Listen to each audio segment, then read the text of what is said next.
What do you think this next term will bring from Hasina? Thank you so much. So this is, in fact, her fifth term in office. And effectively speaking, what Hasina Wajid has done is turn Bangladesh into a one-party state. In this election, the opposition party, the largest opposition party, the BNP, boycotted the polls, given the high-handed manner in which its workers and its candidates were being treated. And, Hasina Wajid's party calls the opposition party a terrorist organization.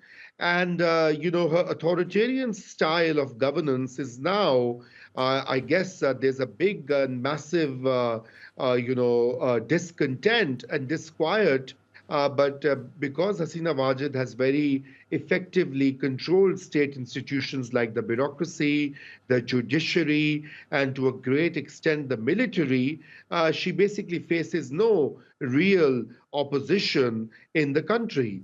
Now, as you mentioned rightly so, that her record in office has been mixed. I mean, her under her tenure, Bangladesh's economy has done rather well, and both in terms of per capita income, Bangladesh leads the South Asian region in that respect.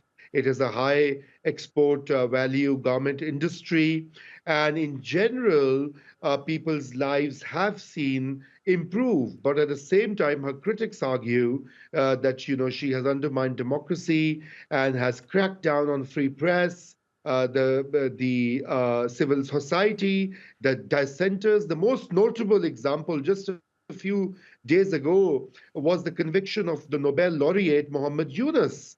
Who's recognized by the world, but Hasina's government uh, convicted him for 6 months under a spurious, flimsy case just because she sees him as a political threat. So it is going to be more of the same, but there will be certainly more of tension and political opposition to her rule in the weeks and years to come.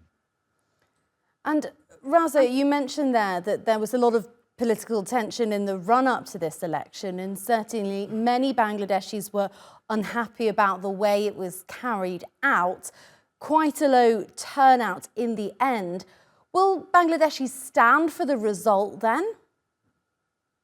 Well, I suppose what option do they have? Because given that, she has such a firm hold and grip over power, over, the executive authorities, I mean, they will have to accept that, but, not for long, because the turnout this time I was reading, of course, the final numbers are not out yet, but some publications were saying it was as low as 27%. Even if it's 30 or 40% in a very politically charged country like Bangladesh, this is a very abysmal turnout, and which basically means that people are kind of fed up or find the whole process of voting as farcical because there is hardly any competition. She has some allies, some smaller parties as allies. They're kind of sham opposition candidates, but the biggest opposition party, the BNP, is out of the polls. So these polls lack legitimacy.